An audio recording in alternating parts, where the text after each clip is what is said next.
이 시간에는 우리 유재덕 목사님께서 지혜로운 동물 사반이라는 제목을 가지고 우리 성도들에게 말씀을 주시겠습니다. 말씀하시는 동안에 성령께서 함께 하시도록 마음속에 간절함으로 기도하는 마음으로 말씀을 들으시기 바랍니다.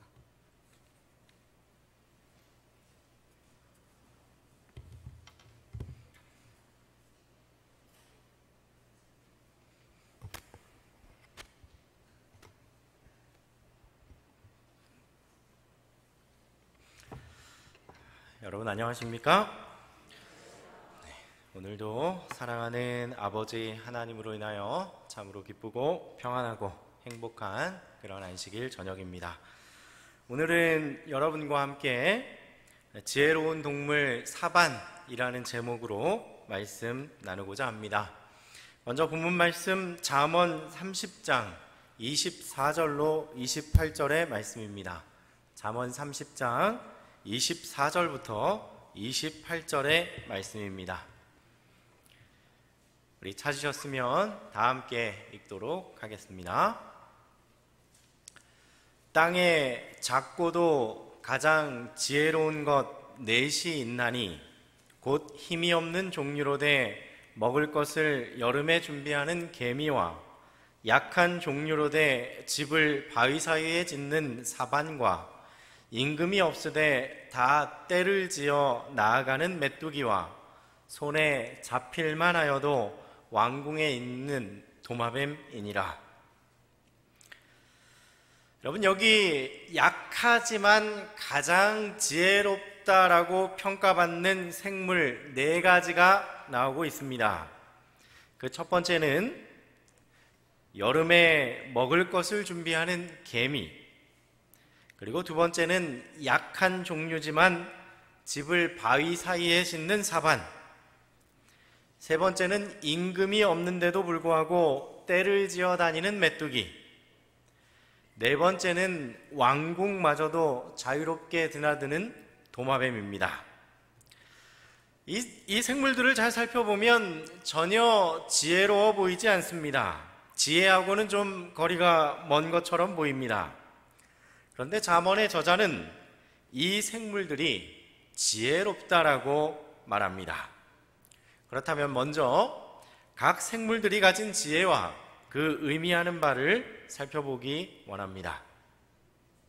먼저 첫 번째, 개미입니다. 개미는 우리가 잘 아는 것처럼 여름 내내 양식을 준비합니다. 성경에 양식에 대한 여러 가지 말씀이 있지만 특별히 요한복음 6장의 오병이어 사건이 참으로 인상적입니다. 하루 종일 예수님의 설교를 듣느라 배고픈 줄 모르고 하루가 지나갑니다. 저녁이 되었습니다. 백성들을 이제 집으로 돌려보내려고 하는데 예수님 마음이 안쓰럽습니다. 하루 종일 아무것도 이 백성이 못 먹었구나. 그래서 예수님께서 제자들에게 묻습니다. 아마 이렇게 물어보셨을 겁니다. 이 사람들은 오늘 하루 종일 한 끼도 못 먹었는데 너희에게 먹을 것이 있느냐? 그러자 작은 아이가 도시락을 예수님께 드립니다.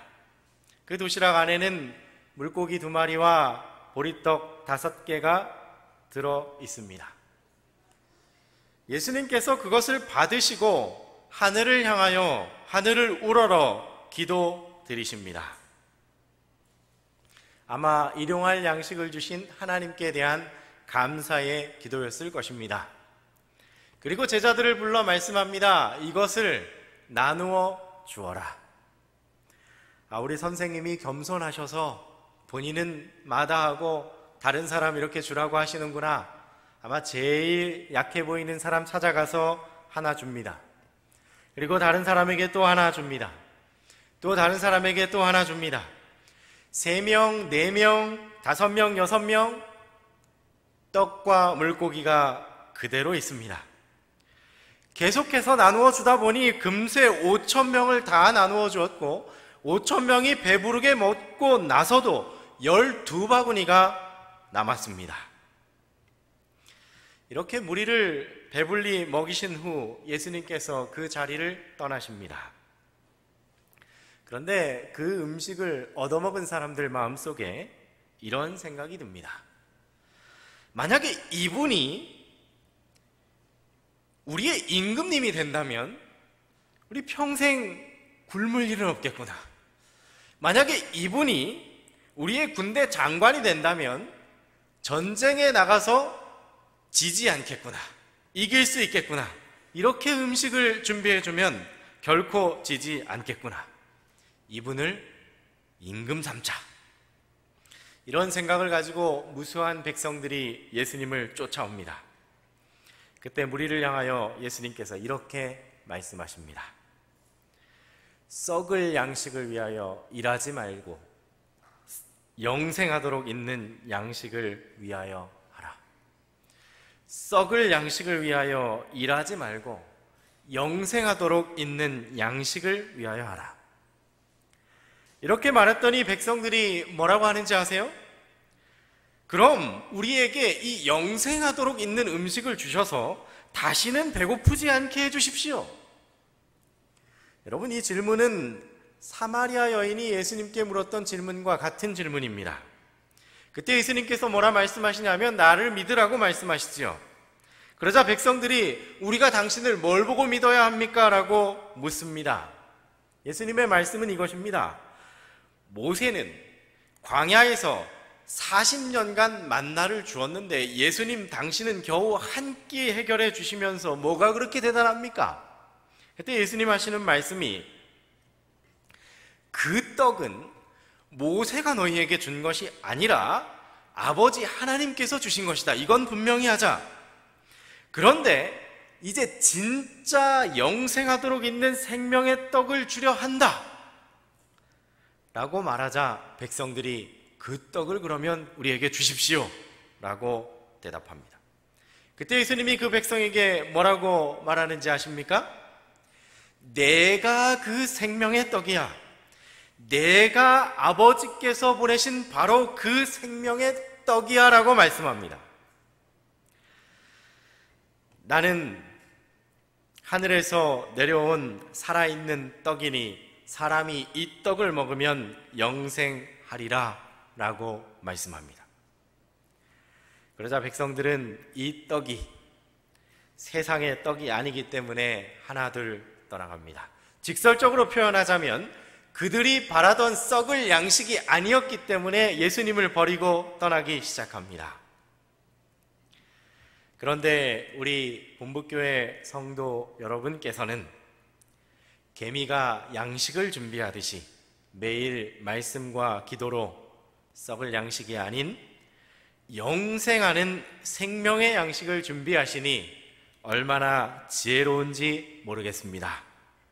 우리 성도님들께서 말씀을 여실 때, 성경을 펴실 때 우리 아버지 하나님께서 깊이 깨닫게 해주시기 원합니다. 우리 성도님들께서 기도하실 때 그 기도가 분명히 응답되어지기를 원합니다. 두 번째 지혜로운 생물은 메뚜기라고 말합니다. 저는 메뚜기 떼는 본 적이 없습니다. 그러나 이 메뚜기들이 동시에 떼로 이동하면서 농작물들을 한꺼번에 갉아 먹는다는 이야기를 들었습니다. 이 메뚜기는 대장도 없고 임금도 없는데 일시에 일사불란하게 한 방향을 향하여 나아가는 모습이 잠언의 저자에게는 매우 지혜롭게 보여집니다. 저는 메뚜기를 생각하면 제자를 남기고 하늘로 승천하시는 예수님의 모습이 떠오릅니다. 세상에 남겨진 제자들에게 더 이상 그들의 임금, 그들의 친구, 그들의 선생, 그들을 리더해준 예수님이 더 이상 계시지 않습니다. 그럼에도 불구하고 그들의 마음이 한 마음이 되어 복음을 증거하기 시작합니다. 무수한 사람들이 예수님을 받아들이고 제자가 되기 시작합니다. 바로 잠언의 저자는 이 모습이 지혜로운 모습이라고 기록하고 있습니다.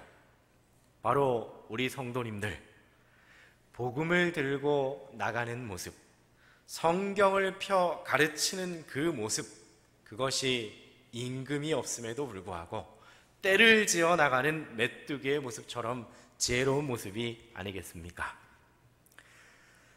세 번째로 지혜로운 동물은 도마뱀입니다. 이 필리핀에 가보니 이 사방에 도마뱀이 있더라고요. 교실, 호텔, 리조트 뭐 할 것 없이 천정, 벽, 도마뱀 천지였습니다. 한 번은 제가 필리핀에서 공부할 때 여느 때처럼 수업을 마치고 집에 와서 식사를 하고 TV를 켰습니다. 근데 TV가 갑자기 뻥 하더니 지지직 하는 것입니다. 그리고 더 안 나와요. 삼성 TV를 샀었는데 실망이 이만저만이 아니었습니다. 서비스 센터를 들고 가서 이 TV를 뜯었더니 고장 부위를 찾아냈는데 그 고장 부위가 어딘지 아십니까? 이 기판에 도마뱀 한 마리가 감전돼서 죽어 있었습니다. 새까맣게 튀겨져 있더라고요. 정말 저는 그걸 보면서 도마뱀이 못 들어가는 곳이 없구나 이런 생각을 했습니다. 저는 못 가는 곳 없는 도마뱀을 떠올리면서 성경의 엘리야의 모습이 떠오릅니다. 임금을 수비하는 수비대가 있고 임금 근처에 임금을 보필하는 근위대가 있음에도 불구하고 그 사이를 일직선으로 들어갑니다. 저는 우리 성도님들께서 복음을 들고 어딘가 들어가는 그 모습이 참으로 지혜로운 모습으로 여겨집니다. 또한 온 세상 도처에 복음이 어느 곳에나 있는 것을 보면 하나님의 지혜를 느끼게 됩니다. 북한조차도 비밀리에 예배가 드려지고 있고 교회가 있는 것을 보면 참으로 지혜로운 모습을 보게 됩니다. 뿐만 아니라 미약하지만 신앙을 지켜나가는 성도들의 삶 역시 지혜로운 삶입니다. 또한 가족의 박해 혹은 세상의 박해 중에도 신앙을 놓지 않고 신앙을 이어가는 그 삶이 바로 지혜로운 삶이겠지요. 그런데 오늘 여러분과 함께 살펴보고자 하는 지혜로운 동물은 다름이 아닌 사반입니다. 이 사진에 보이는 이 동물이 바로 사반인데요. 이 사반이라는 동물은 바위 사이에 살다가 독수리라던가 혹은 여우 같은 동물의 위협이 있으면 바위 사이에 숨는 동물입니다. 그런데 잠언의 저자는 이런 사반의 모습을 보고 참으로 지혜 있다, 가장 지혜 있다라고 기록하고 있습니다. 저는 이 사반이라는 동물이 왜 지혜로운가에 대해 구약과 신약에서의 의미를 좀 살펴보기 원합니다. 여러분, 이스라엘 백성들이 광야에서 40년간 생활하면서 그들이 하나님께 직접적으로 교훈을 받기 전에, 직접적인 가르침을 받기 전에 하나님이 먼저 그들에게 실물 교훈으로 가르쳐주는 것을 봅니다. 한마디로 하면 체험 학습을 했던 것이죠. 그 예가 출애굽기 20장에 제7일 안식일을 포함한 10계명이 주어지기 전 16장에 백성들에게 체험 학습을 시켜주십니다. 만나가 며칠 동안 내렸지요? 6일 동안 내리지요.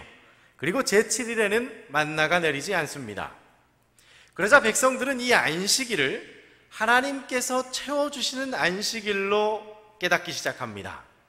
전적으로 신뢰하는 날, 쉼의 날, 평안을 누리는 날이구나 라고 깨닫게 됩니다.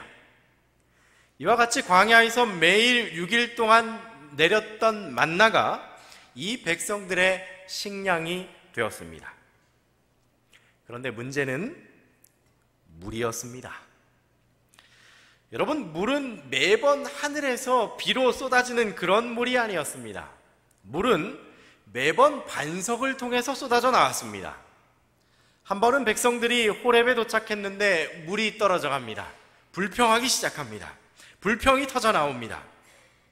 그때 하나님께서는 모세에게 반석을 쳐서 물을 내라 라고 명령하십니다.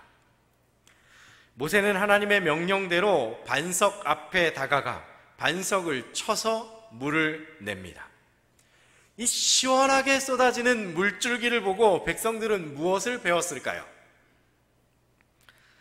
고린도전서 10장 4절에 저희를 따르는 신령한 반석으로부터 마셨음에 그 반석은 곧 누구시라고요? 그리스도시라. 그들은 반석에서 쏟아지는 물을 통해 예수 그리스도를 보게 됩니다. 이사야 53장 4절에는 그는 실로 우리의 질고를 지고 우리의 슬픔을 당하였거늘 우리는 생각하기를 그는 징벌을 받아 하나님께 맞으며 고난을 당한다 하였노라.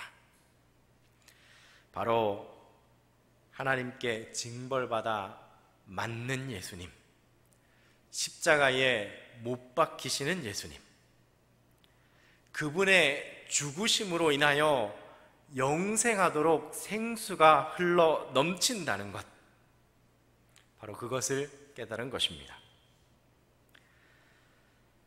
실제로 광야에서 물로 목을 축이고 갈증을 풀었듯이 영적인 갈증과 갈급함을 풀어줄 수 있는 생명수는 바로 십자가에서 흘러나오는 것입니다.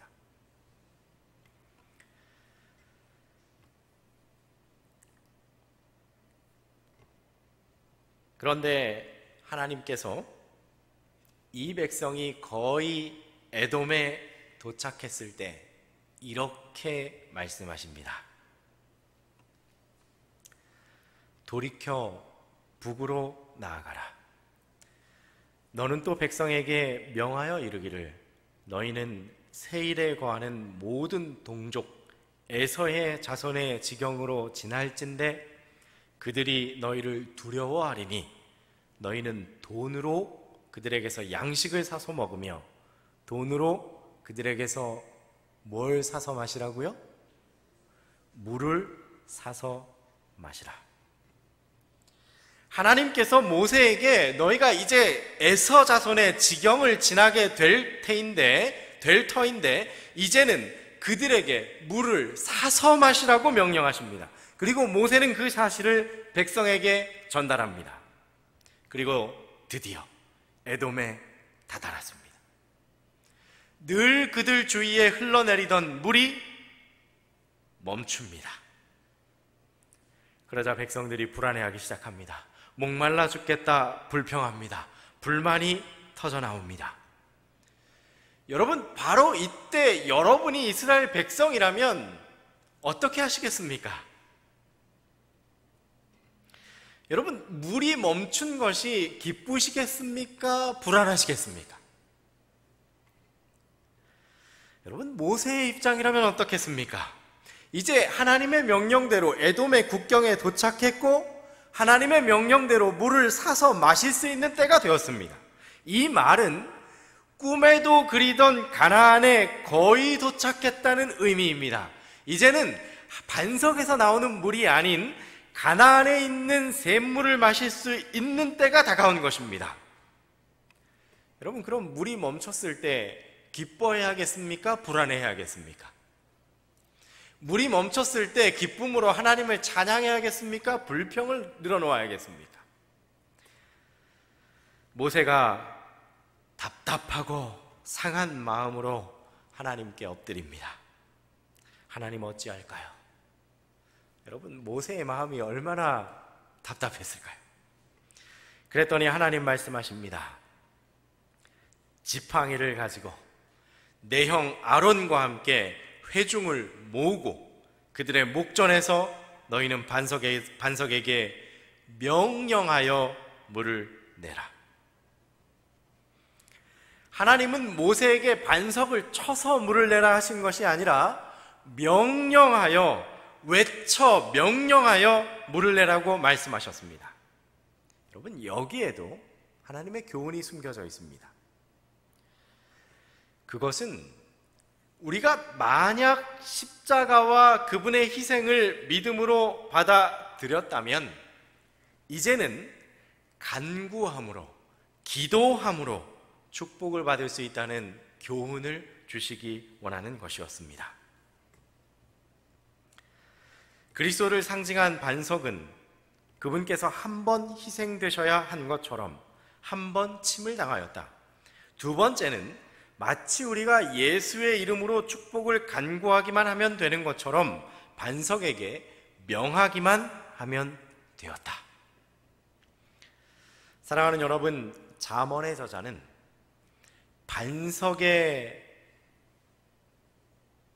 반석에 자신을 숨기고 위협하는 동물이 있을 때 숨는 사반이 지혜롭다, 가장 지혜롭다라고 선언했습니다.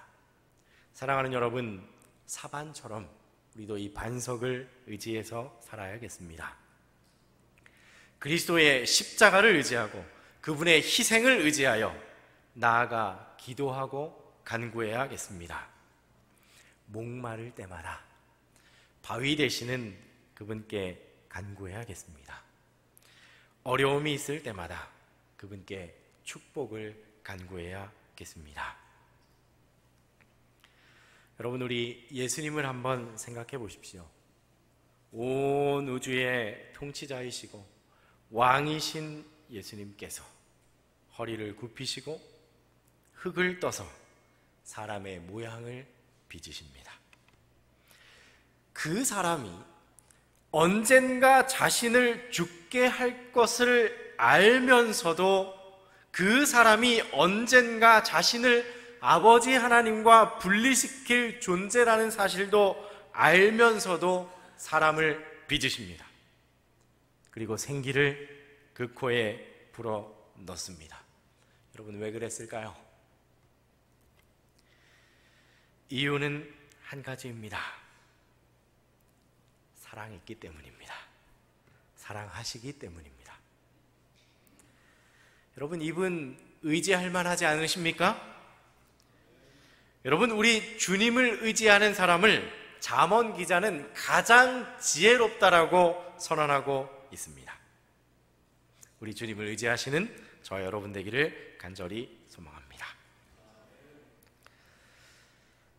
여러분, 예수님은 참 유머가 있는 분인 줄 압니다. 제자 시몬에게 예수님께서는 개바라는 별명을 더해 주십니다. 그 뜻은 반석이라는 뜻입니다. 그리고 개바는 헬라어로 베드로라고 합니다. 그러니까 베드로가 개바이고 개바가 베드로입니다. 베드로가 반석이라는 뜻입니다. 그런데 예수님께서 마태복음 16장에서 또 내가 내게 이르노니 너는 베드로라, 이 반석 위에 내 교회를 세우리니 음부의 관세가 이기지 못하리라라고 말씀하셨습니다. 한마디로 말하면 베드로야, 내가 베드로 위에 교회를 세우리니 라는 말입니다. 여러분, 무슨 말씀인지 알겠죠? 재밌는 이야기입니다. 그럼 이 교회가 세워진 베드로, 이 교회가 세워진 게바, 이 교회가 세워진 반석은 누구일까요? 바로 예수님이십니다. 베드로는 갑바도기아 성도들에게 보내는 편지인 베드로전서 2장에서 반석이신 예수님을 언급합니다. 그 당시 사람들에게 잘 알려져 있던 한 예화를 드는데요, 그것은 솔로몬 시대의 성전을 건축할 때 있었던 사건입니다. 크고 웅장한 성전을 짓는데 사람들이 다니는 길, 인부들이 다니는 길에 너무 크고 거추장스럽고 치울 수 없어 사람들의 발에 걸려 넘어지게 만드는 바위가 서 있었습니다. 사람들이 미워하고 싫어하는 바위였습니다. 그런데 나중에 성전을 지지하는 모퉁이 돌, 기초돌을 구하려고 하는데 그 무게를, 하중을 견딜 수 있는 반석이 없는 것이지요. 나중에 그 거추장스러운 바위, 미움받는 바위를 실험해 보았더니 딱 들어맞고 하중을 견디는 바위였더라는 이야기입니다. 여러분, 베드로가 말하는 이 모퉁이 돌이 바로 예수 그리스도입니다. 바로 교회의 기초돌이 되는 예수 그리스도이십니다. 여러분, 제가 필리핀에서 공부하고 있을 때 영어를 하나도 못하는 제가 영어를 잘해보겠다는 꿈을 가지고 필리핀에 도착했습니다. 여러 가지 계획을 세웠는데요, 그 중에 한 가지는 한국 사람들이 다니는 한인교회에 다니지 않고 외국인들이 다니는 국제교회에 다녀야지 라고 결심한 것입니다. 그런데 이 한인교회, 우리 한국 사람들 정말 열심히 끈질기잖아요. 전도사님이 오셔서 저한테 교회 한번 와보라는 거예요. 그래서 한인교회 한번 갔습니다. 그리고 한 번 가면 서운하니까 그냥 2번 갔습니다. 그리고 3번째부터는 안 갔습니다. 국제교회 갔죠. 근데 4번째 교회에 빠졌을 때 전도사님이 와서 저한테 이렇게 이야기했습니다. 너 사상이 이상한 놈이라고 소문이 났던데 소문대로 정말 이상한 놈이구만. 왜 한인교회를 와야지 외국인교회를 가는 거야? 이렇게 얘기하는 거야. 여러분, 제 기분이 어땠을까요? 굉장히 상했습니다. 나를 뭘 안다고 사상이 이상하다고 하는가? 보는 게 몇 번이나 봤다고 이렇게 사람을 평가할 수 있는가? 화가 나서 집에 전화했습니다. 엄마, 여기 한국인 교회 전사님이 나보고 사상이 이상하대. 저는 이런 답변을 기대했습니다. 뭐 그런 게 다 있어. 너가 뭐 그런 사람이 다 있어. 뭐 이런 반응을 기대했는데 저희 어머니의 반응이 이런 거였습니다. 너 하나님이 교회를 어떻게 세우셨는지 아냐? 피로 세우신 거야, 이놈아. 근데 너가 영어 배우겠다고 국제교회를 간다고? 너 정말 사상이 이상하네. 한인교회 가서 너 사상이 이상하지 않다는 걸 몸으로 보여줘. 저는 저희 어머니야말로 교회와 예수 그리스도의 관계를 제대로 이해하고 있는 분이라는 생각을 갖게 되었습니다. 사랑하는 여러분, 이 교회는 아무렇게나 지어진 교회가 아닙니다. 예수 그리스도께서 피로 세우신 교회이고 그분이 친히 이 교회의 모퉁이 돌이 되셔서 교회를 지탱하고 계시다는 사실을 기억하시기 바랍니다. 여러분, 잠언은 이와 같이 바위 사이에 집을 짓는 사반, 그 사반을 지혜롭다고 말합니다. 사랑하는 여러분, 교회에서 위로와 힘을 얻으시기 바랍니다. 교회를 예수님처럼 사랑하시기 바랍니다.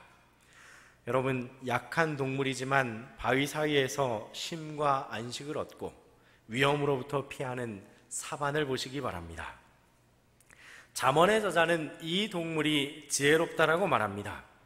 우리 성도님들 매일매일 예수님께 피하시고 교회에 모이며 바로 이곳에서 쉼과 안식을 누리시기를 바랍니다. 여러분, 이 교회가 그리스도의 피로 사신 교회라는 것을 기억하시기 바랍니다. 그리스도께 피하는 성도, 교회를 사랑하는 성도로 인하여 하나님께 감사드리며 성도 여러분께 하나님의 은혜와 평강이 넘치기를 간절히 기원합니다.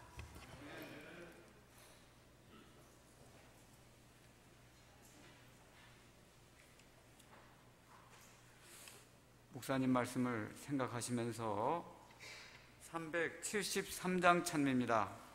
이 몸의 소망 무한가 373장입니다.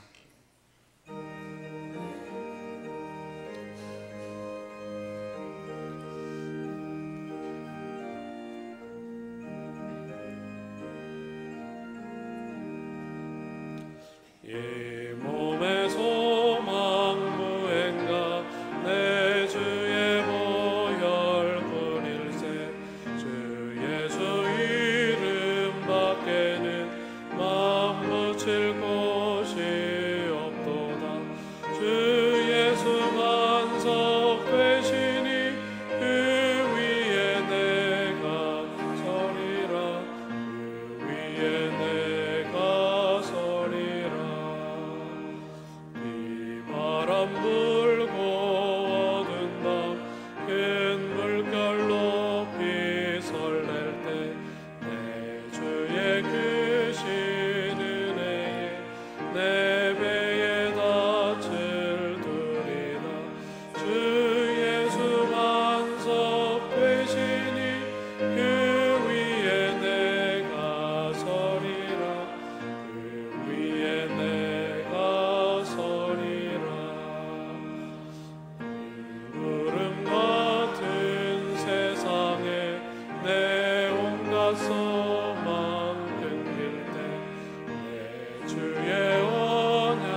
사랑하는 아버지 하나님, 반석이신 예수님 안에 피합니다.